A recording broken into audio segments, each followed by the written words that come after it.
All right.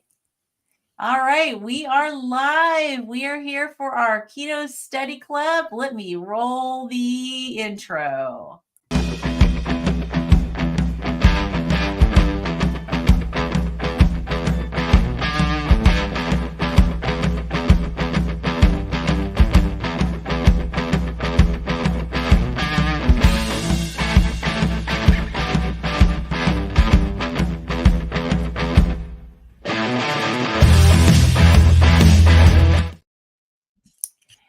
I like that intro. It's so good. It's so groovy. I love it. I love it. Well, you know what? We all like the rock music, so I figured it would suit us for sure. So awesome. Okay, how are you two doing today? I'm doing great, avoiding the heat. It's like 98 degrees here. Oh, wow. Yeah, that's hot. I am also doing great. I don't even know how many degrees it is here, but it's pretty hot. Let's see. You've got snowflakes on your ears. Are those flowers? No, they're flowers. It says it's 82, but we had a high of 97 or 87, but I don't know if I believe it. It feels pretty hot out there. Yeah. So you're in Kentucky and Carrie's in Tennessee. I'm in Washington now. It's in the 60s here. So Oh, wow. yeah, this is a typical mild summer for us. So, but awesome. Yeah. Okay, so you guys ready? If you're new joining us, we're going through this textbook here. It is a textbook.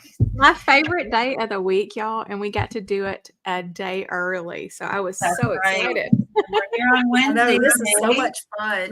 Because Kim's working tomorrow. So next week we're picking back up. I know we talked about doing a couple days a week, but we haven't talked any further. But we'll at least this plan for next week. We'll pick it up on Thursday. But awesome. So we left off last week we spent the whole time going through this table 1.1 with all the biological features and explanations for basically why we're carnivores. I have a question. What is Thursday's date? Is next Thursday, is that July 4th?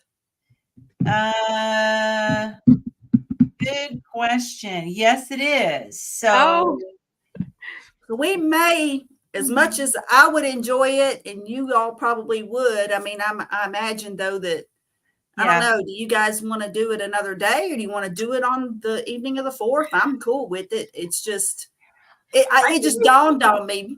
Yeah, I don't think we should do it on. I don't think because I've got some plans. I didn't even think about that. No, I didn't either.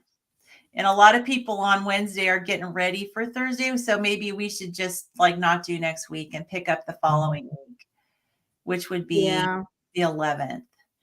Okay. Yeah, we could do that. Seems like forever, but all right. Well, I'm glad you brought that up because I completely zoned. The reason I was thinking about it was because I was looking ahead at my schedule and I'm taking Friday off, and then I'm also taking off next Friday, which is the 5th. And I was like, oh yeah. I mean, it snuck up on me in a sense. I mean, this summer has just snuck up on me. Oh, I know it's almost July already. It's crazy. Well, next Wednesday evening, my daughter and I are going to a concert together. So cool. Yeah, I wouldn't be available Wednesday. What concert are you going to? Have you ever heard of the group? They're an independent group. Have you ever heard of the group called Walk Off the Earth? No, I haven't. What style are they? Gosh. Good question. I mean, I guess you could say they're more like pop music, but they're really fun. I mean, they're really unique in that they have all these bizarre instruments, and they use a whole bunch of stuff that's not an instrument as instrument, and they're really talented. And they have a huge following. They do concerts all over the world. They're from Canada. And I've been watching them on YouTube for a long time. And it's cool now because the main couple, there's 4 of them, and the main couple, they have 3 sons. And so now their sons are all musicians and to participate with their concerts and stuff. So it's really cool. So what is there? Walking off the earth? Is that walk off the earth? Walk off the earth. Okay. Yeah, they're very good, high energy, like really fun to watch. And so I've never seen them in concert before, so I'm pretty excited, and they're very highly entertaining. So like they're kind of one of my go-tos if I just want to pick me up and I want to watch some music that really just makes me smile. Yeah. I bet you my brother has heard of them. He I'm gonna have to check 'em listens to all types of stuff.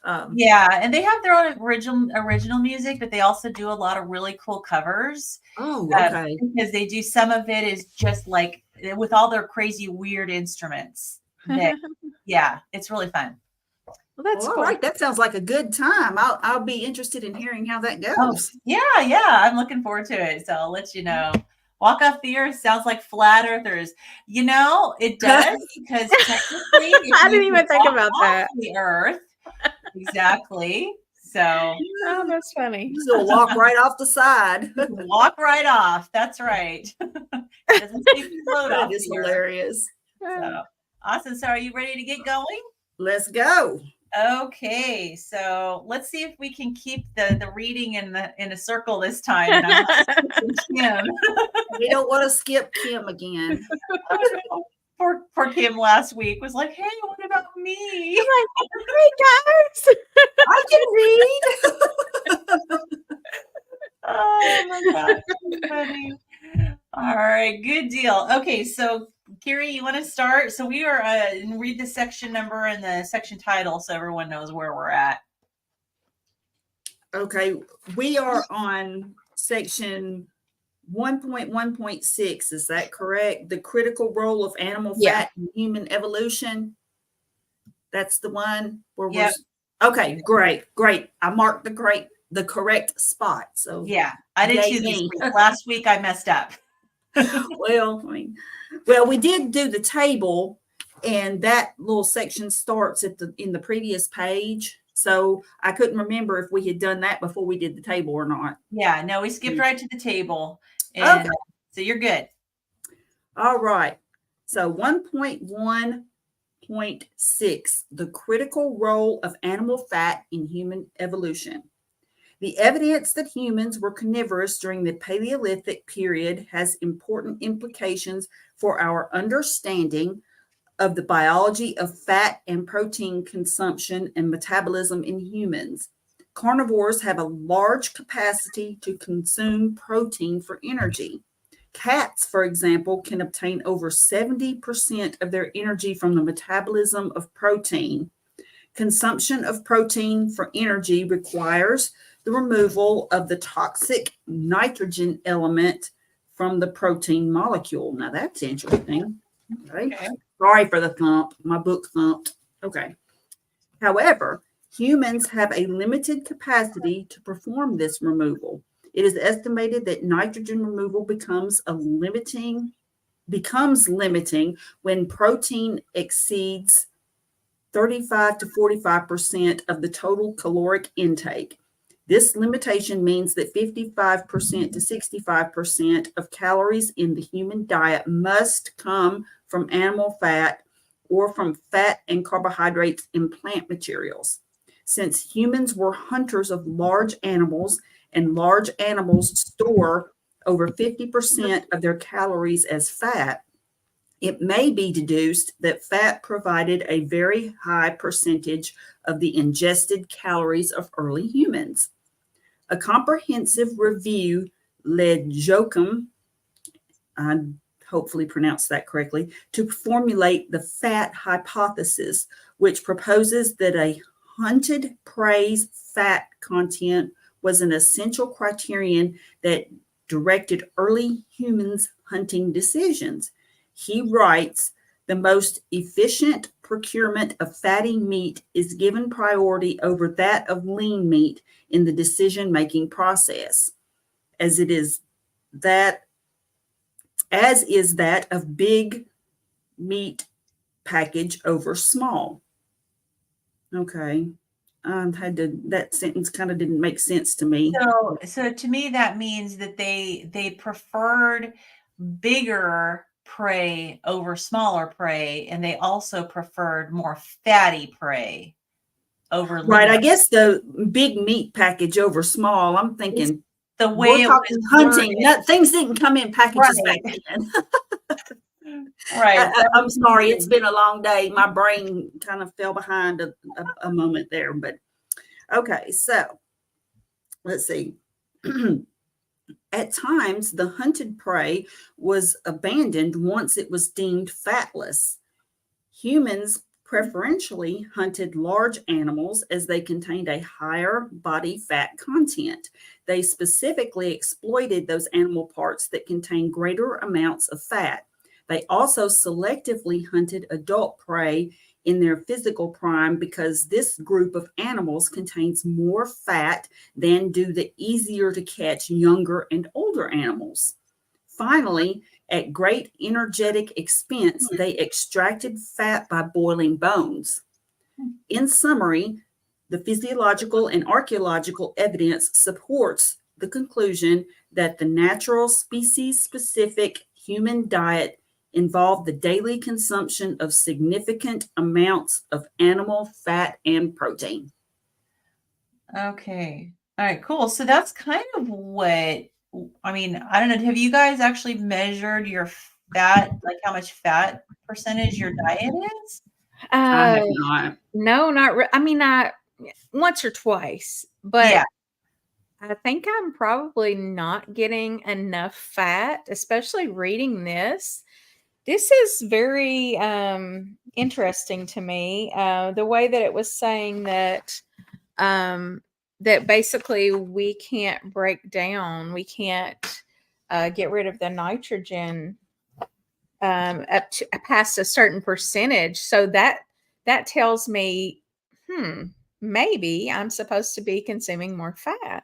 Yeah, that maybe too much protein is going to give us some of these nitrogen, not be able to break down the nitrogen. Mike, of course, says, yes, our ancestors preferred ribeyes and bone broth. That they did. Absolutely. Yeah. And I can tell, or I believe that what it is not getting enough fat. Like I don't purposefully like eat just huge sticks of butter or anything like that, but I generally just eat the fat that comes with whatever meat I'm eating, and I'm certainly not afraid of fat. So I've never, even before carnivore, never trimmed it off or anything. But I can tell that sometimes I just don't get as much fat for whatever reason, like maybe just whatever I'm eating just doesn't have as much fat on it as I normally would eat or something. And I can definitely tell, like for example, it might be harder to use the restroom, so to speak. Yeah, And so yeah. then I'll make a conscious effort then, okay, I know I need to just really get more fat. And I've also noticed that because I'll go through periods, now I love my bacon, but I will go through times where I don't eat any for a while. And I mean, I get the thick cut fatty bacon, and I can tell a difference after a while if I haven't had any in a while. I can just tell that I miss it. Yeah. And so then I crave it, and then I just eat a lot of it. Yeah. So do you guys go through that too? Yeah, I feel like I do. I mean, I stick with fatty cuts of meat, and I did track for maybe 3 or 4 days to see what my macros were. And at that point I was getting, I mean, it varied from day to day, but I was always somewhere between 65 and 85% of my calories from fat. And that was without adding, like putting butter on my steak or anything like that. That was just from the fatty cuts of meat I itself. don't think I get that much. I mean, I don't think I get do a either. lot, but I don't think I'm anywhere near like 85%. That's Right. Yes. We have to carry on the Dr. Berry tradition. That's right. We gotta talk food. Hey, listen, we're two of us are nurses and one of us analyzes everything. Okay. This is true. And I That's scary. was a GI nurse, so I have to talk poop. Yeah. I used to talk poop every day with patients. So Carrie at least says it nicely, like going to the restroom or the bathroom. I just come right out and say poop. You're telling us what it looked like on the poop scale. What is that called? That's the Bristol stool the chart. Bristol poop scale. Like when I first saw that, I thought, how ridiculous is this? Why are we comparing food or poop to food? Like, I don't want to Have get you that guys ever image. like looked at your like compared your poop with the scale before? Yeah. Have y'all ever done it? I have. I mean, yeah. I just admit it. I mean, I have to do that with patients all the time. So like, Uh-huh. it's just constantly in my head. Oh yeah, that's about Of course, patients, once they've pooped in the hospital bed, it doesn't necessarily look the Oh, same no. as if it was dropping into a toilet because Well, they've been Yeah. laying in it. thank goodness the patients I have these days out of the ICU, they don't really have a lot of poop in their bed. They Oh, kind of get that's up and go to the true. bathroom. That's true. Gone are the days of dealing with C. diff patients. I mean, there is still an occasional C. diff, or there's an occasional post-op patient that the doctor comes through and says, "Oh, they need all these enemas back to back," and I'm like, "Are you kidding me? You realize this is a PACU, right? Like this is a recovery room, and we're letting." I mean, it's just. Sometimes Mike, it's get yourself. necessary for medical reasons. I get it, but it's That's like, right. seriously, doc, they couldn't wait until they get upstairs for this. Oh, right. And the upstairs are going, thank you for doing it. Yeah, exactly. Yeah. Yes, Mike, you need to get a Bristol stool chart poster for your bathroom. That's So awesome. there is a website called Rate Your Poop. I'm pretty sure that's what it's called, where people actually like submit pictures. Oh, Or God. rate Your Poop or Rate My Poop, forget something like that, where people actually submit pictures of their poop and people will actually give it ratings. You mean like just tell what type it is on that no, scale? they're like or- other people are judging. like, oh, this is a judging. gorgeous. Look at this perfect log. Like, 10, bravo. 10 out of 10. 10 out of 10. The Russians gave it a 5. Okay, we are diverging.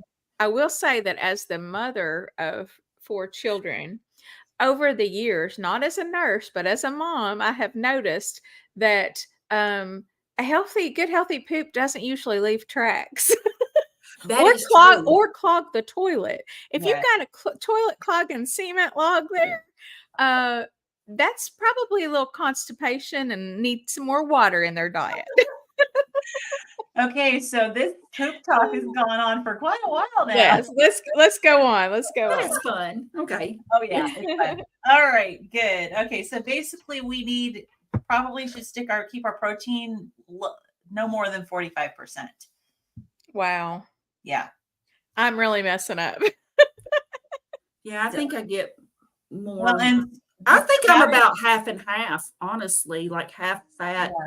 Maybe a little more fat than protein. Yeah. And the fat is good for the hormones. Mike said, let's move on. Okay, come on, ladies. We got to get with this here. Oh, and the puns. All right. All right. Okay, go ahead, Kim, next section. Me? Okay. Yes. All right. Summary of evidence for the species-specific natural human diet. The evidence presented here and elsewhere strongly supports the hypothesis that humans evolved to become specialized. Okay, I read that wrong. The evidence presented here and elsewhere strongly supports the hypothesis that humans evolved to become specialized carnivores. This dietary pattern lasted until very late into the Pleistocene period, approximately 15,000 years ago. A slight modification towards a greater inclusion of plants may have started in Africa some 85,000 years ago. This is suggested by changes in the FADS group of genes. That trend has increased in intensity towards the arrival of the Neolithic culture and the beginning of agriculture, starting between 11,000 and 5,000 years ago, depending on the geographic region. It is clear from the evidence presented in Table 1.1 that the evolutionary adaptations to the consumption of large quantities of meat and fat remain deeply embedded in human biology. Okay, so nothing really exciting about that section. Well, I have a question. I had the more boring section ever. Changes in the FADS group of genes. What's the FADS? Am I missing something? I don't know. Maybe just a certain group of genes, I guess. I would have just said in the genes. But I think they wanted to be more specific, for the scientific type. So, Yeah. okay. So I looked it up. So FADS is an enzyme that in humans is encoded by the FADS gene. I think it has a gene that has to do with being able to digest fat. Oh, okay. Okay, so the protein encoded by the FADS gene is a member of the fatty acid desaturates is FADS gene family, and desaturates omega-3 and omega-6 polyunsaturated fatty acids. So basically it breaks down. It's a gene that makes it so you can break down fats. Okay. Okay, I learned something. There you go. Okay, so anyways, yeah, so it suggests changes in the FADS group of genes. So, okay, so next section is 1.1.1.8 is the appearance of agriculture causes the first changes to the species-specific natural human diet. So the next stage in the evolution of the human diet began with the domestication of plants, starting about 10,000 years ago in the Fertile Crescent in Asia. The addition of cereals and grains to the human diet reduced human reliance on hunting, fishing, and gathering. A secure source of storable year-round food allowed the growth of stable communities living together in towns and villages. Jared Diamond suggests that for the future of the earth and the human species, agriculture was the worst mistake in the history of the human race. According to Diamond, the adoption of farming produced a number of serious disadvantages, including starvation, epidemic diseases, and malnutrition. By 3000 BC, humans living on cereals and grains had lost at least 13 centimeters in height. Since then, agriculture has coexisted in different communities with either hunting and gathering or exclusively with the herding of domesticated and self-domesticated animals. Never in our prehistory has there been a group of humans that existed solely on the exclusive cultivation or gathering of plants or on a purely vegetarian/vegan diet. I got the interesting section. Interesting. Very interesting.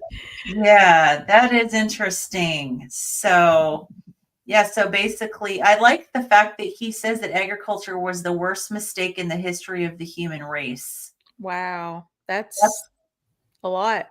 And there's a lot big to that. There's actually a book, and I will have to do some digging to find out the name of it. I've heard of it and I've wanted to read it, but basically, and I know Dr. Berry's mentioned it among others, that talks about with the advent of agriculture, not only did it, the food quality was not as good, but it also allowed the control of people. So people were like placed in like villages or towns and things like that. And then there were rulers over those people, and it sort of domesticated the people.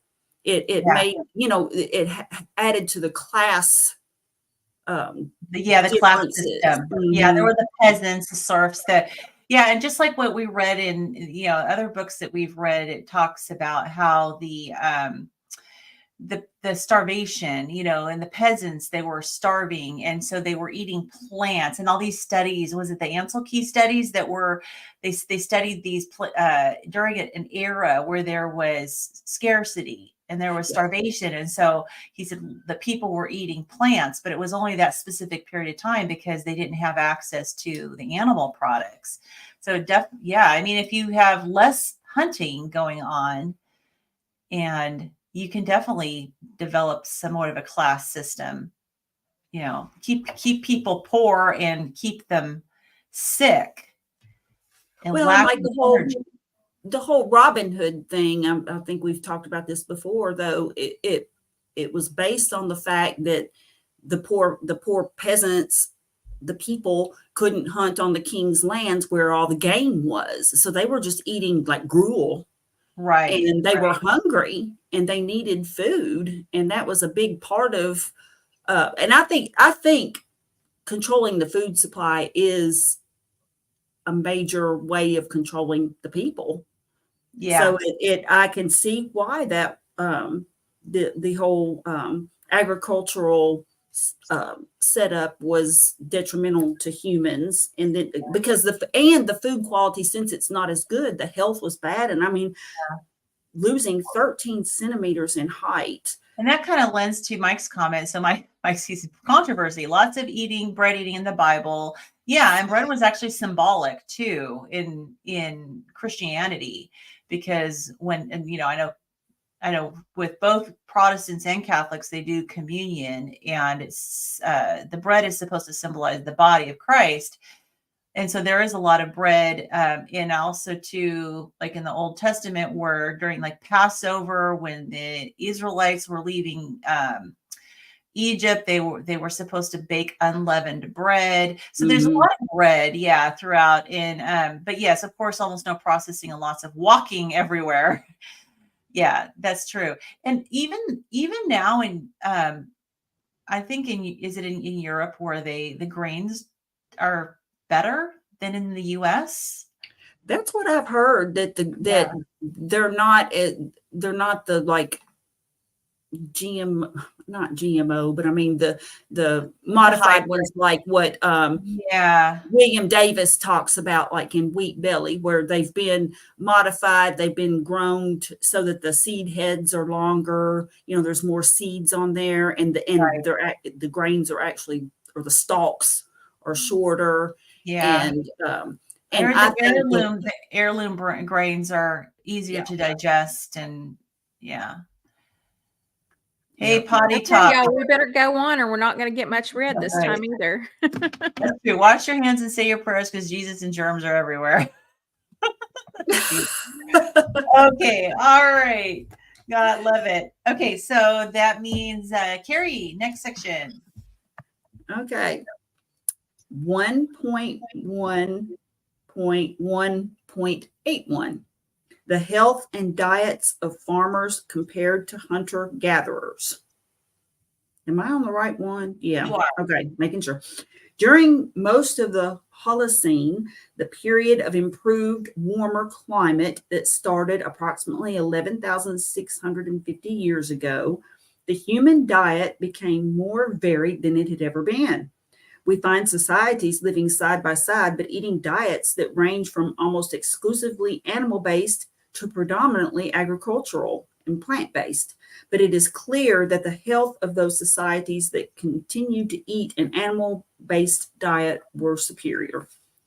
In 1877, Lieutenant Scott, a U.S. cavalry scout, wrote about the Cheyenne Scouts, whose actions led to the defeat of General Custer at the Battle of the Little Bighorn in 1876. They were all keen, athletic young men, tall and lean and brave, and I admired them as real specimens of manhood more than anybody of men I have ever seen before or since. Wow. They were perfectly adapted to their environment and knew just what to do in every emergency and when to do it, without any confusion or lost motion. Their poise and dignity were superb. No royal person ever had more assured manners. I watched their every movement and learned lessons from them that later saved my life many times on the prairie. Scott also noted that the Crow, the enemies of the Cheyenne, hunted bison once a week from large herds, that their camp was full of meat drying everywhere. Everybody was carefree and joyous.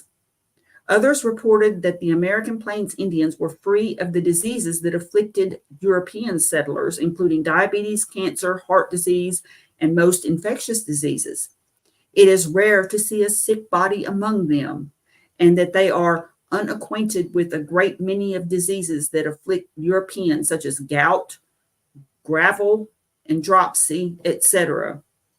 I'm not sure what those are. Plains Indians were also amongst the tallest peoples then living on Earth. Today, type type 2 diabetes mellitus and obesity are rampant among their descendants. Another group of hunter-gatherers, the Inuit of the Arctic, consumed diets based on meat and animal fat, as did the Maasai herders living close to the equator, as well as the herders of the high plateau of Central Asia. Other human gatherers living in warmer climates subsisted on a diet with a higher component of plants, whereas coastal societies lived on fish and other aquatic foods. In the same historical period, peoples who lived close to the large rivers, such as the Nile, the Euphrates, the Indus, and the Yangtze, relied on an agricultural diet high in plant-based foods, supplemented with dairy and meat from domesticated animals. Besides the change in food acquisition methods, the post-Paleolithic period was also characterized by the more intensive use of food processing methods. However, this change to the agricultural diet was clearly associated with worsening human health. In their seminal book, Paleopathology at the Origins of Agriculture, Cohen et al. Show that the transition to agriculture was forced rather than voluntary, a change born of a shortage of natural foods and not the result of sudden marvelous inventions in plant and animal domestication. Based mainly on studies of bone pathology, these authors show that humans suffered many novel chronic diseases after switching from a diet based on hunting to one grounded on the consumption of domesticated foods. North America, where agricultural groups lived side by side with hunter-gatherers, provides pathological evidence that the hunter-gatherers were healthier than the agriculturalists. Steckel et al. Have written, diet was also closely related to change in the health index, with performance being nearly 12 points lower under the triad of corn, beans, and squash than with the more diverse diet of hunter-gatherer groups. Wow. Africa also includes ethnic groupings that chose to eat different diets, either predominantly carnivorous or mainly plant-based. In 1931, Orr and Gilkes compared the health and physical attributes of the Kikuyu, a vegetarian tribe, eating predominantly cereals supplemented with roots and fruits, with the largely carnivorous Maasai, whose diet comprised milk, meat, and raw blood. Compared to the adult Kikuyu, adult Maasai were about 5 inches, 13 centimeters taller, 23 pounds or 10 kilograms heavier, and 50% stronger when tested with a hand dynamometer. Wow. In addition, bony deformities, dental caries, anemia, pulmonary conditions, and tropical ulcers were more prevalent in the Kikuyu, whereas rheumatoid arthritis and intestinal stasis were more common in the Maasai. That's interesting. The effects on human health of the transition to farming are also revealed in the mummified bodies in South America and Egypt. The mummies from groups eating the agricultural diet exhibit a wide range of diseases, including tuberculosis and cancer. It seems that with time, humans learned how to overcome some, but perhaps not all, of the unhealthy effects of eating the agricultural diet. There's a lot to digest, no pun intended. That's a lot of information. Yeah. And I know that it's interesting because all of this whole section seems to encapsulate a lot of the things that were referred to in previous books that we read in our book, covered in our book club, that they, basic, but it was really interesting. I really liked the section where it talked about General Custer's observations of the Cheyenne scouts and how, he was obviously very impressed with their physical ability. The fact that they were even in it. One thing I noted, because it wasn't just their physical, like he said they were athletic and they're tall, but he also gave them non-physical attributes like Mhm. brave, and basically they were smart, they were adapted to their environment, they knew what to do in an emergency. So obviously their mental acuity was really high. Mhm. They were also had very good manners. They had dignity. They were poised. I mean, there's all these qualities that aren't even physical that he mentioned about how amazing these guys were. And don't you know that when people go on the carnivore diet or go ketovore or very low carb, one of the things that they always talk about is like being calm, that carnivore or that keto calm, and the fact that you can like reason through things. I mean, I know that that's Right. something that I noticed in myself was clarity and energy. It wasn't just a like a physical appearance type of a thing. There were other things internally and just like in my mind that improved. And I'm sure you guys can say the same thing. I mean, it's just amazing. And so this here just basically, I think they just had keto / carnivore calm. Yeah, I think so too. I mean, I can definitely attest to it. I mean, Yeah. my brain fog was so bad. I was slurring my speech and I couldn't get my words out, and my brain would freeze. I couldn't get thoughts together. So absolutely, I've noticed a big difference. And it's interesting. So my husband I don't know if he read or he watched a video about some study that was, I don't know if it was recently published or not, but it was a study that was done. It was kind of like an egg trial. It was done on students, and they took little kids, and they had them take an IQ test at the beginning, and then they had their control group, and then their study group. They had them make sure they had at least one egg a day.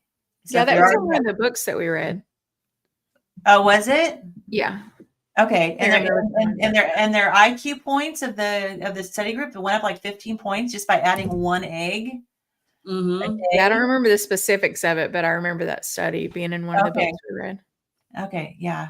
They all mean, ran That's together really after a while. incredible. they all run together. But yeah, it's like, that's interesting that, so even, your IQ improves when you're eating the right diet, which it means that a lot of kids in school right now need to change. The school's lunches need to change for sure, which we know.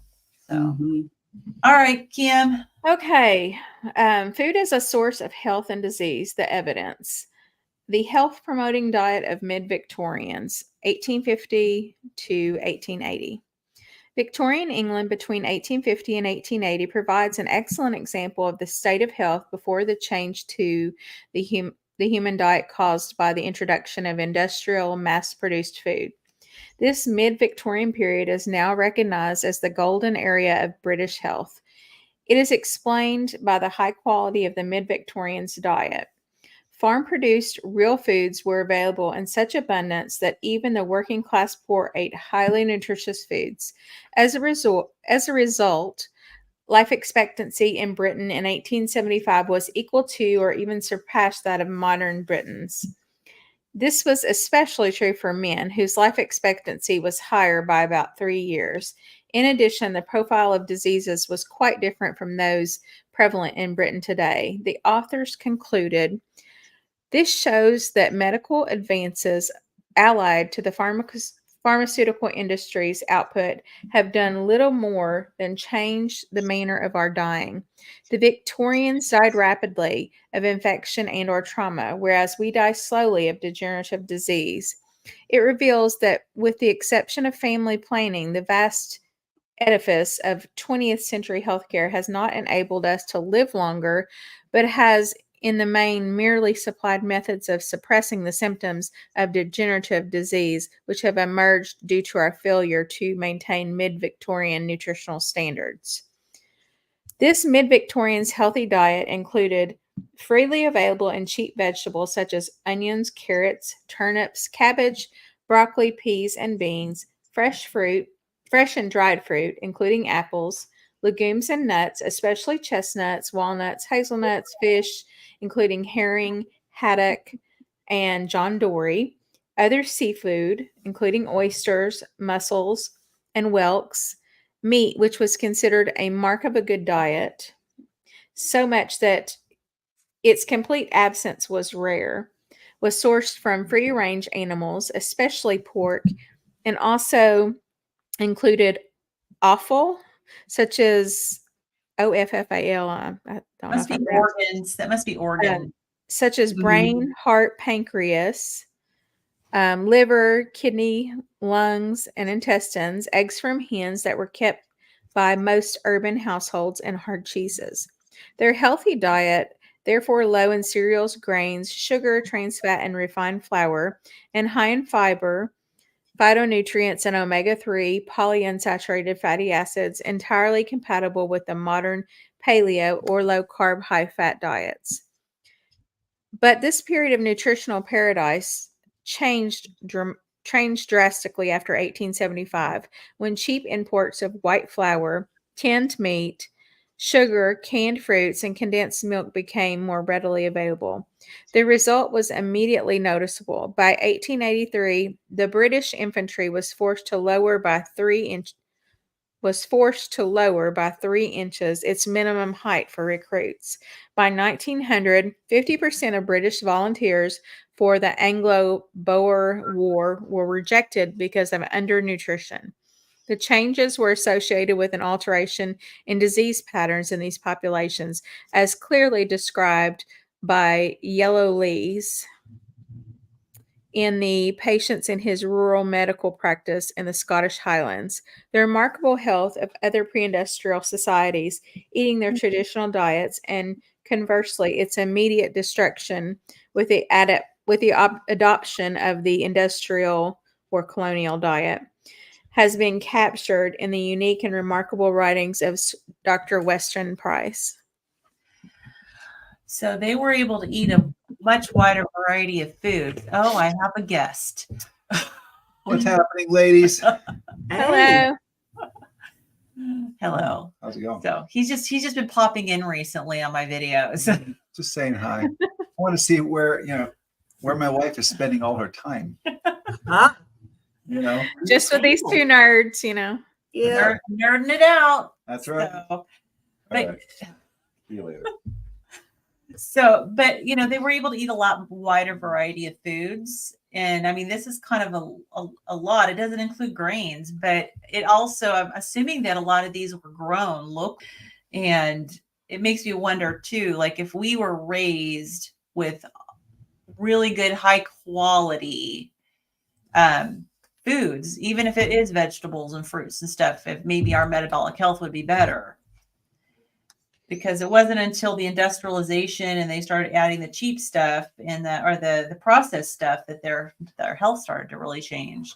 Okay, but the fact that they are criticizing tinned meats, hello, sardines, my favorite. What? Those aren't bad. Who knows what they were back then, though? Yeah.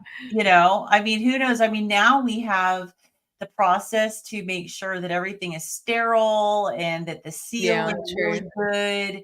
I mean, you put a little bit of a hole, or if the seal's not that great, and you're gonna end up with, stuff getting in there. And yeah, I think that probably we've done better with canned stuff because we've learned how to keep it at least hygienic. Yeah. But I wouldn't be surprised if back then maybe they weren't, especially if it was manufactured versus them canning stuff or at home. Mm-hmm. Yeah. Sounds like the Victorian diet, Mediterranean diet can work well when done right. Well, Yeah. I feel like it can for people who are metabolically healthy to begin with. The problem is that most of us are so metabolically unhealthy from following the standard American diet that we can't just go to the Mediterranean diet because it's not going to save us at this point. We need to be drastic. Yeah. But they also talk here, though, that they weren't eating the grains and stuff. It was mainly vegetables and meat. Yeah. And there were some beans, I think, in there, but they had some and they did also eat the organs and stuff, which is healthy too. Yeah. It sounds like they were keto almost, I know, definitely low doesn't it? carb. Yeah, Yeah. well, that looks paleo because of the nuts and the beans and all that. I mean, you can But eat those on keto, like maybe not beans, but nuts. yeah, You can yeah. So yeah, they might have been more nuts keto. are pretty limited as far as, you're not just going to sit there and, especially back then, you probably actually had to shell them, They were a lot of work.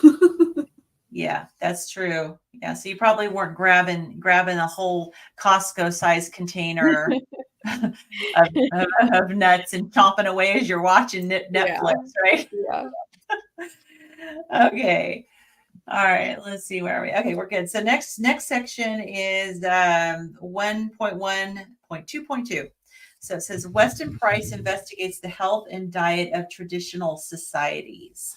So in the 1930s, Weston Price, a dentist in Cleveland, Ohio, USA, noticed that dental caries were becoming more prevalent in his young patients. At the time, he observed that the teeth of children with type 1 diabetes prescribed high-fat diet in the pre-insulin era were free of caries.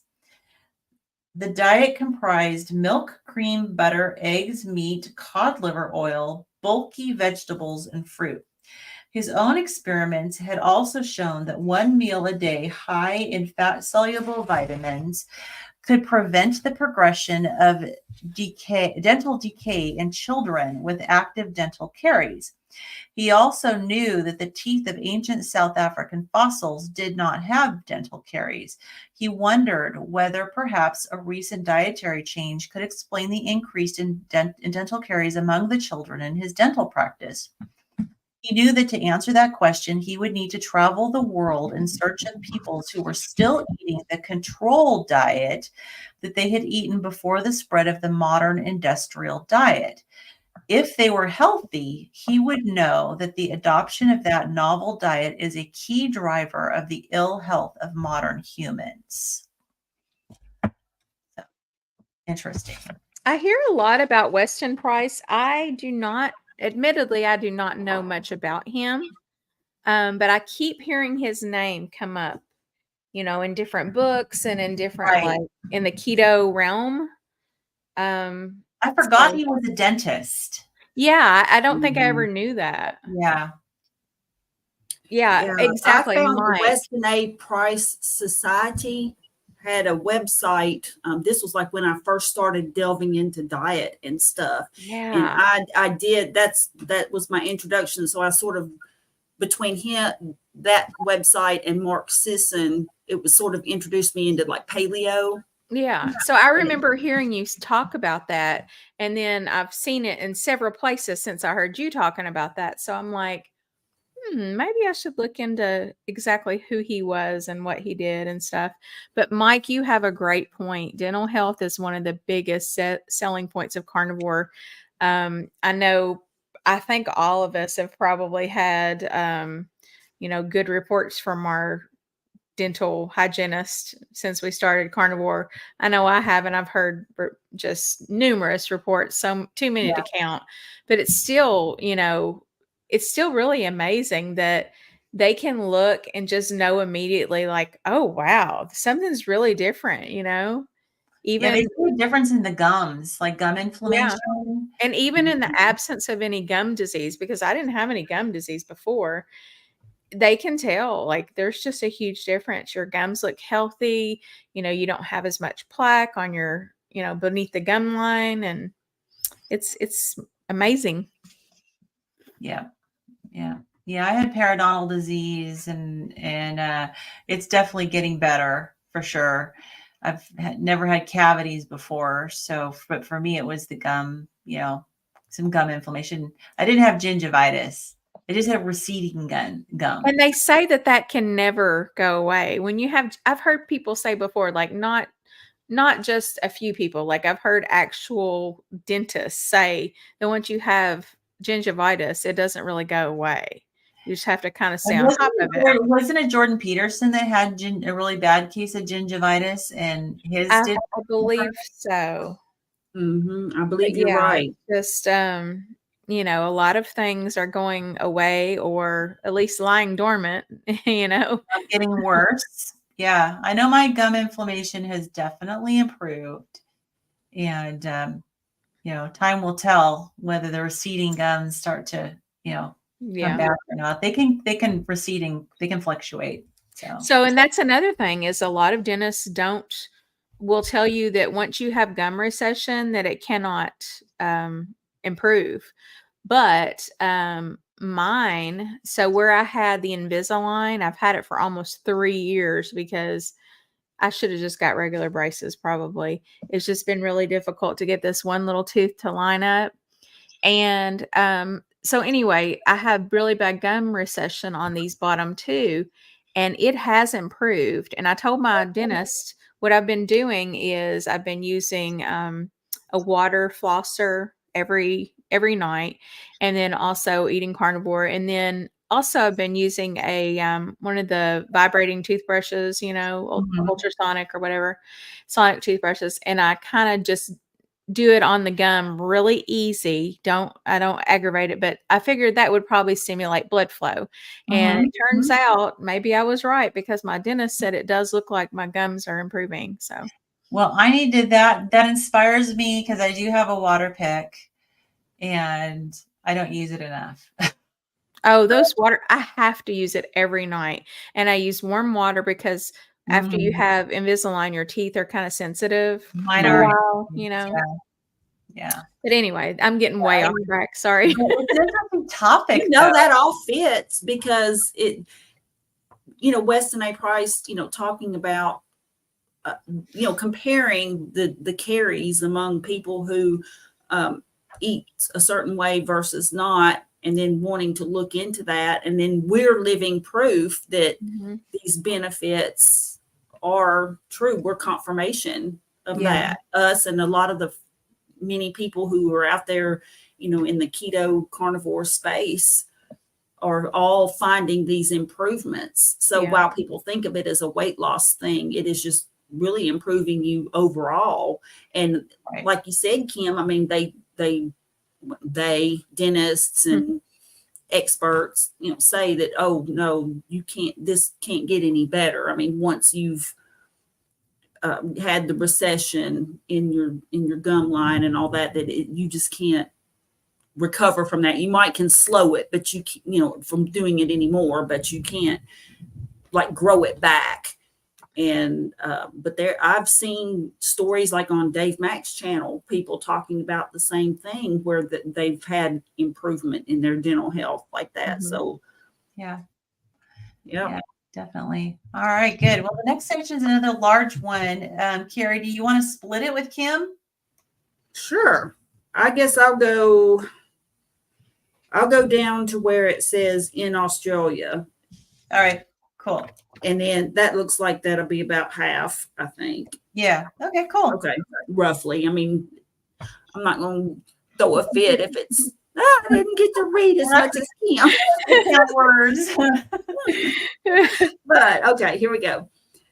1.1.2.1. Nope. 1.1.2.2.1. There was an extra one in there. The healthy populations.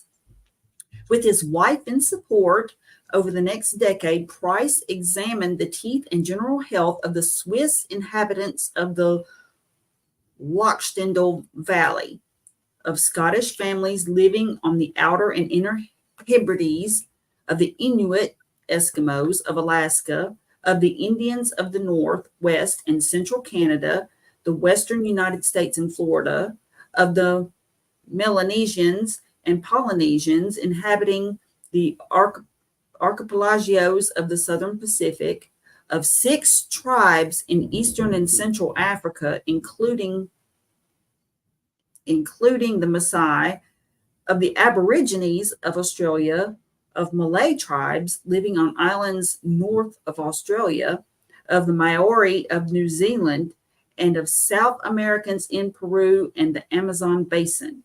Wherever possible, the health of those continuing to eat traditional foods was compared with that of others in the area who had begun to eat imported diet of processed foods.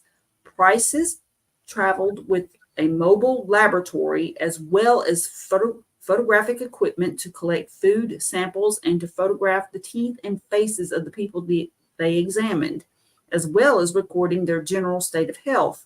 They also analyzed these traditional foods for the presence of vitamins and minerals.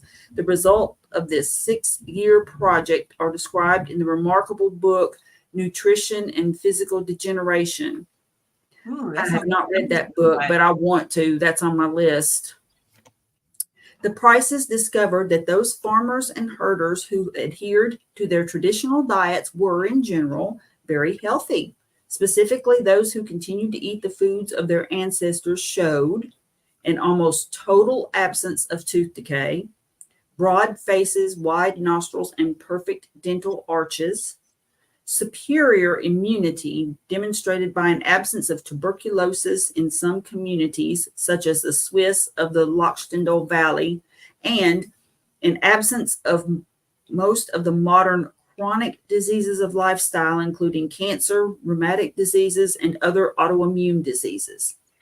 For example, they described the Inuit of Alaska as an example of physical excellence and dental perfection, such as has seldom been excelled by any race in the past or present. Wow. And as robust, muscular, and active, inclining rather to sparseness than corpulence, presenting a markedly healthy appearance. The expression of the countenance is one of habitual good humor. The physical constitution of both sexes is strong. His findings of the generally good health of the Inuit match those of Harvard biologist Wilhelmer Stephenson, who wrote several books describing his multi-year experience of living with Inuit and eating their very low carbohydrate, animal-based diet.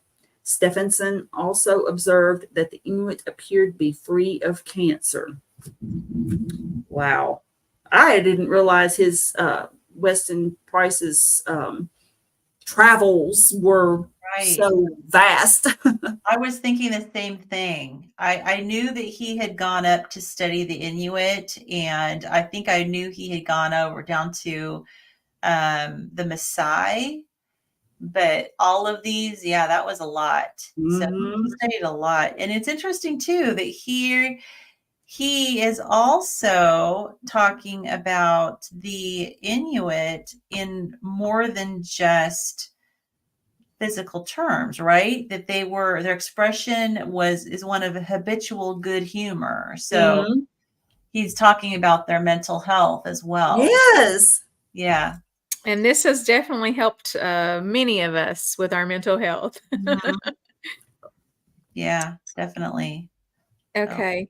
In Australia, Weston Price reserved special praise for the health and physical abilities of those Aborigines who continue to live in accordance with their traditional ways. However, he also observed that, like the Inuit and the American Plains Indians, the Aboriginal health deteriorated catastrophically once their diet began to include wheat flour and sugar. While these evidences of superior physical development demand our most profound admiration, their ability to build superb bodies and maintain them in excellent condition in so difficult an environment commands our genuine respect. It is a supreme test of human efficiency. It is doubtful if many places in the world can demonstrate so great a contrast in physical development and perfection of body as that which exists between the primitive Aborigines of Australia, who have been the sole arbiters of their fate, and those Aborigines who have been under the influence of the white man. The white man has deprived them of their original habitats and is now feeding them in reservations while using them as laborers in modern industrial pursuits. In many cases, he documented the unique nutritional solutions that a group would adopt to ensure their health. For example, those living in the secluded Lochintal Valley of Switzerland paid special attention to the cheese made from milk of cows, fed on the new grasses of summer. It was stored and used throughout the year to feed the young. Those young people were so physically perfect that they provided the pool for the Pontifical Swiss Guard in the Vatican. In Africa, he noticed that the natives of Africa know that certain insects are very rich in special food values at certain seasons. Also, their eggs are valuable foods. From another African tribe with exceptional health and remarkable physiques, the herding Nuers of Sudan, he learned that they have a belief which to them is their religion, namely that every man and woman who has a soul which resides in the liver, and that a man's character and physical growth depend upon how well he feeds that soul by eating the livers of animals. The liver is so sacred that it may not be touched by human hands. It is accordingly always handled with their spear or saber, or with specially prepared forked sticks. It is eaten both raw and cooked. In many places, the prices found that certain foods, such as fish and fish eggs, were traded over long distances with other groups that had no access to aquatic resources. On the island of Viti Levu in Fiji, trade continued between the shore and the interior tribes, even during periods of bitter warfare.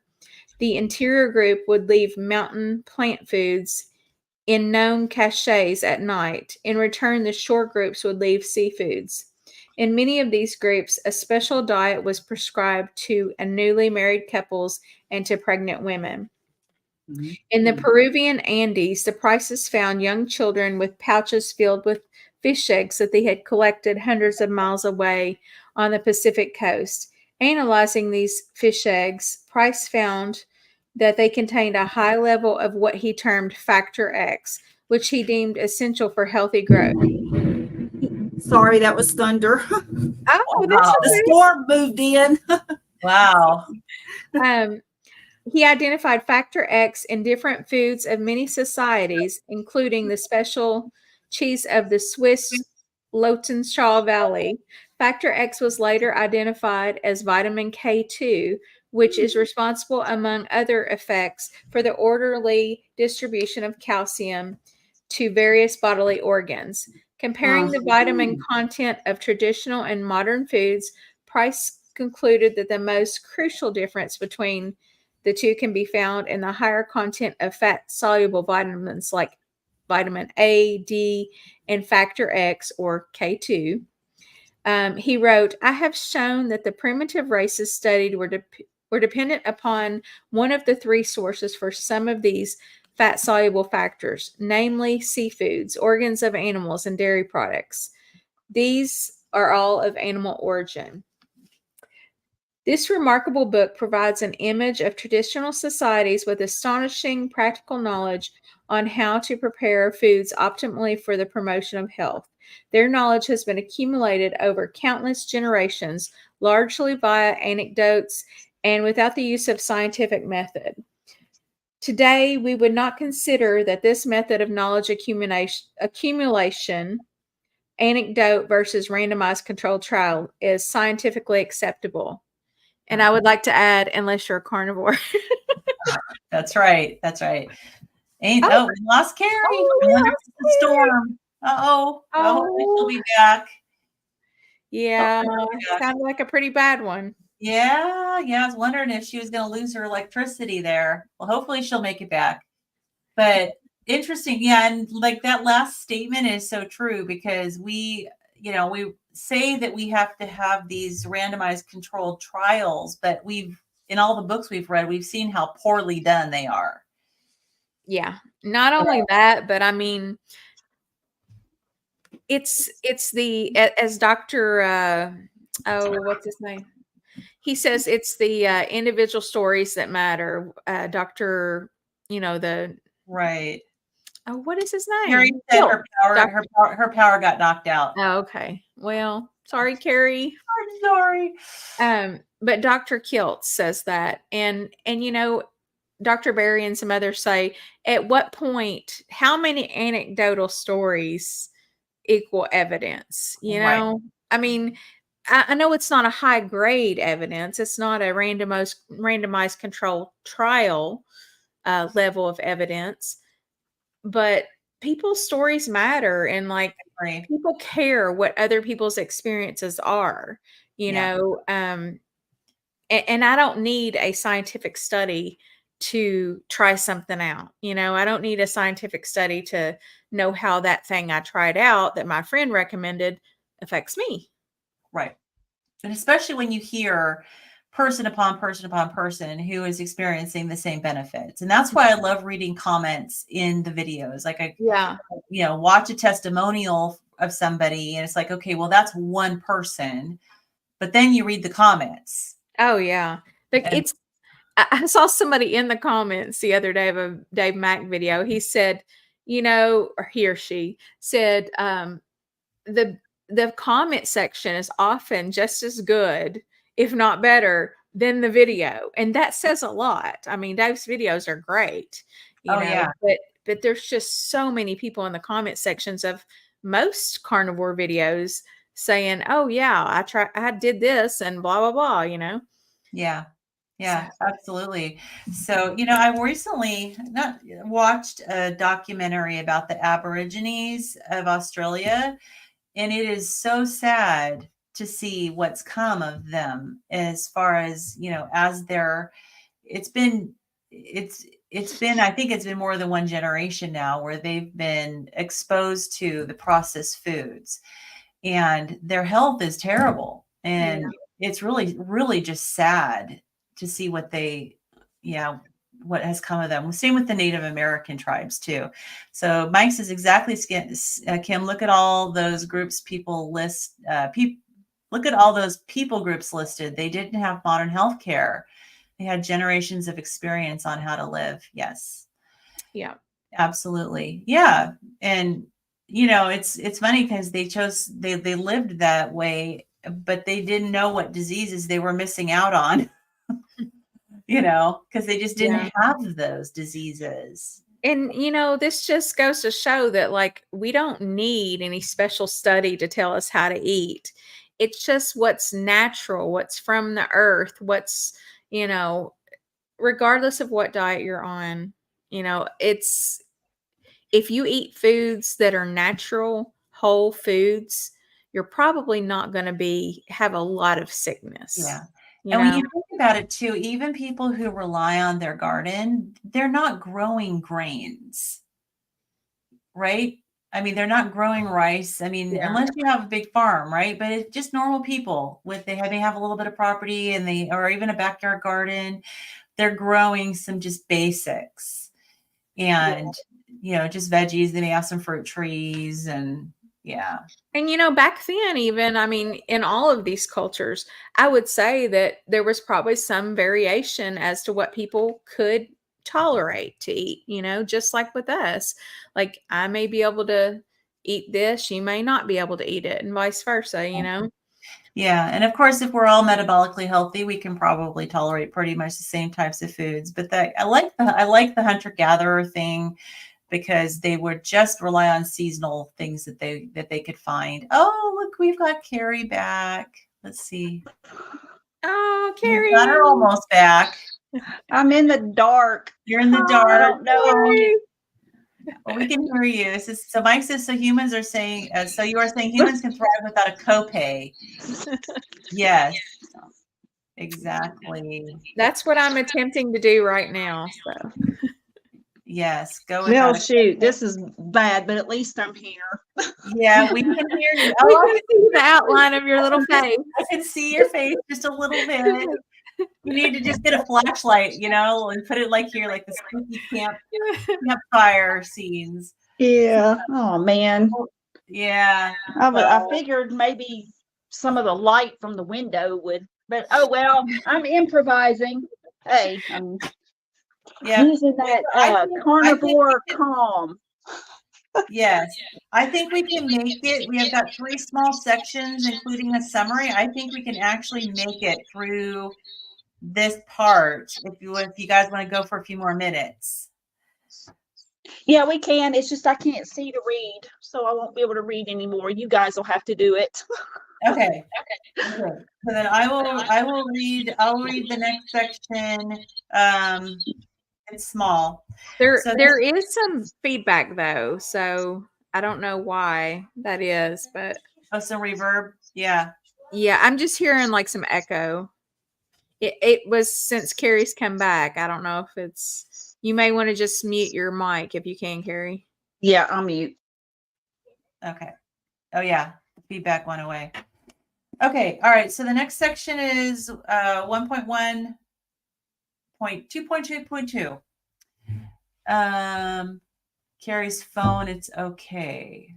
Oh, maybe the feedback is Carrie's phone, possibly. Okay, so this is called the first appearance of specific diseases in these populations. So already at the time of Price's travels, these traditional peoples who lived closer to the seaports or the trading posts that followed the spread of colonialism had begun to replace their traditional diets with the industrially prepared foods that included white flour and sugar. This development allowed Price to compare the health of individuals in the same ethnic groups and living in the same regions who subsisted either on their traditional diets or on the modern industrial diet. He noted an obvious trend. As soon as communities began to eat the modern foods of commerce, the name he gave to foods containing white flour and sugar, their health declined dramatically and predictably. Not only did the rate of dental caries increase substantially in both the young and old, but the facial structures of the children were dramatically changed with dire consequences for their health. It is remarkable that regardless of color, the new generations born after the adoption by primitives of deficient foods develop in general the facial and dental arch deformities and skeletal defects. Significantly, the shape of the nose did not allow for optimal nose breathing, and the crania narrowed, with flat cheeks compared to the broad facial form of those who continued to consume their traditional diets. Well, I am the sad recipient of that because I cannot, my nose is so narrow and it have a deviated septum. Like the ENT doctor that I saw, I need to have surgery really because I have a deviated septum. I have like less than 50% of the air that normal people get even gets into my nose, through my nose. So I struggle like crazy. And so, yeah, I think I'm a recipient of the joy of that poor diet. It would be very nice to have a little bit of more wider space in my nose. My nose is narrow too. Yeah. And my mouth is really small. Like where we used to live, when I took the kids to their pediatric dentist, I went to that dentist because that dentist is used to working in small mouths. My mouth is really small. Yeah. I bet you're hard to intubate. Probably. I've had a couple surgeries, so I didn't ask, but I know that I do have a very narrow airway, even down low. I've been scoped by an ENT, and she said, "Oh yeah, you're pretty narrow," and so I know that I'm pretty sore afterwards if I do have to get scoped for a procedure. So, so they're saying our ancestors were hotties. Are you saying we're hotties, Mike? I think they were because they just had perfect jawlines. Okay, so 1.1.2.2.3, the contribution of Western Price to modern nutritional science. The first scientific contribution made by the Prices was a renewed appreciation of the nutritional importance of vitamins and minerals.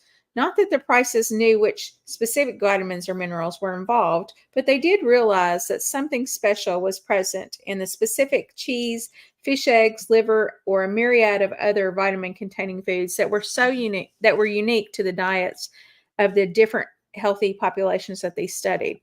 Secondly, they learned how these traditional societies prepared each food source to remove specific deleterious effects Many foods, mostly plants, have chemicals that are toxic to humans. Plants invest heavily in defending themselves from consumption. They do this by producing toxins and anti-nutrients, especially in their seeds, which are energy-dense parts that mammals prefer.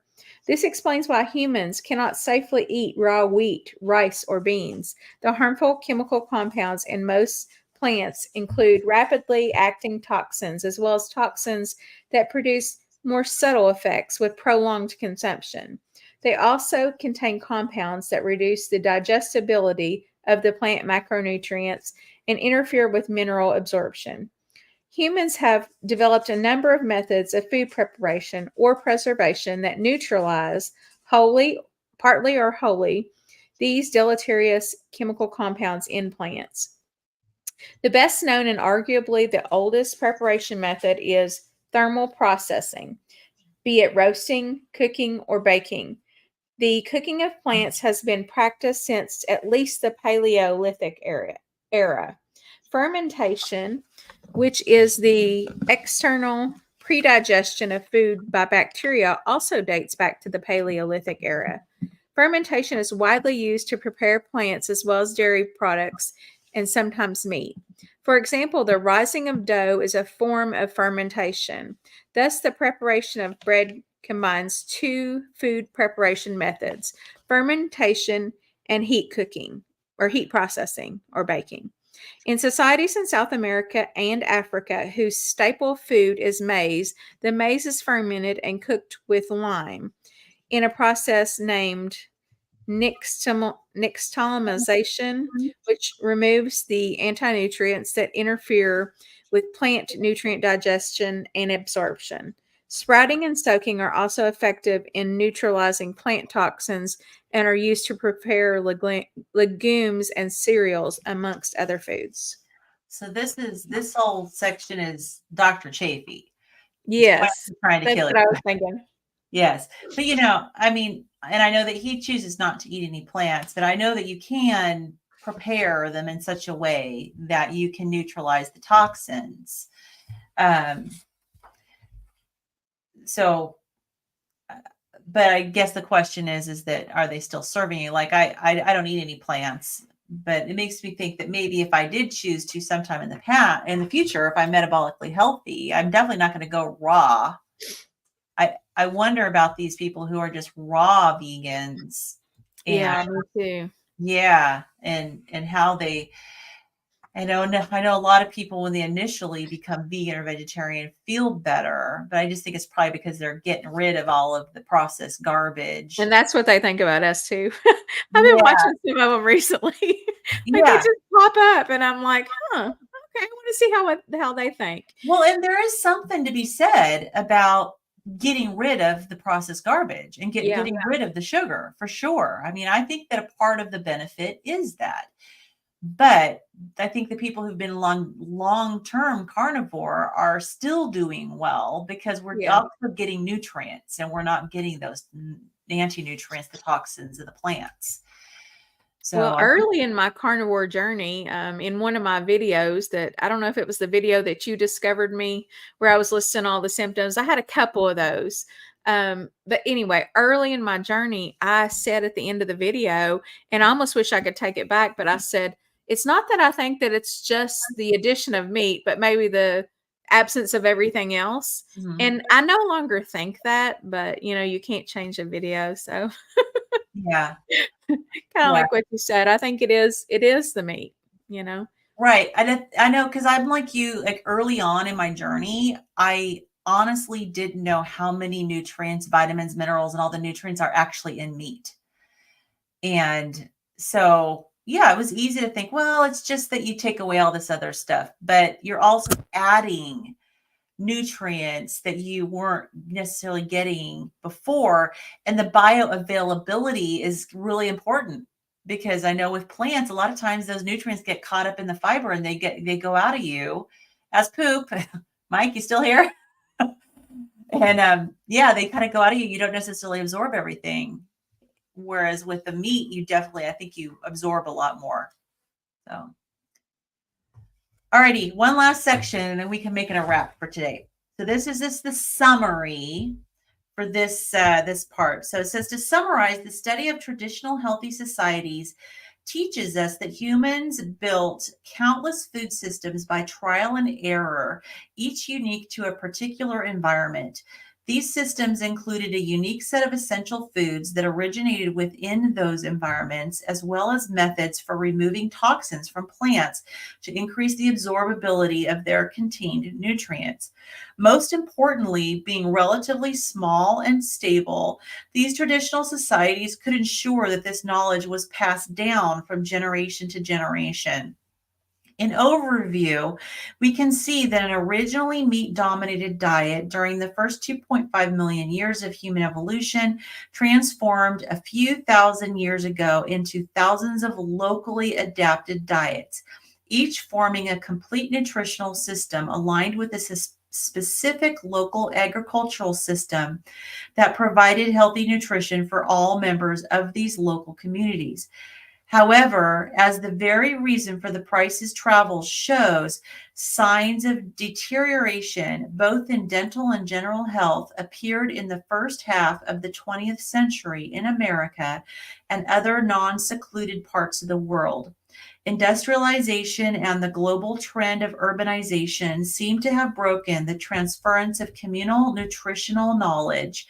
Urbanization also eliminated easy access to foods that had secured the health of traditional societies over hundreds of generations. But the prices were not alone in alerting the world to the critical importance of diet and dietary changes in determining human health. So we can stop there, and that's where the next part we're going to learn about somebody else who studied this. All right. Okie dokie. So it looks like if we don't plan something, and now I'm reverbing. If we don't plan something specific for next week, I guess it'll be 2 weeks. So Okay. I was just gonna say, I mean, we can text and then let our people know, but I mean, I'm open to doing it like after work some night. I'm usually home by 8 Eastern Standard Time. So if that's an option for you guys, just let me know. okay. Yeah, now we have zoning laws where we can't have chickens in town. I know. And HOAs. I can't have chickens in my backyard because of our HOA. Annoying.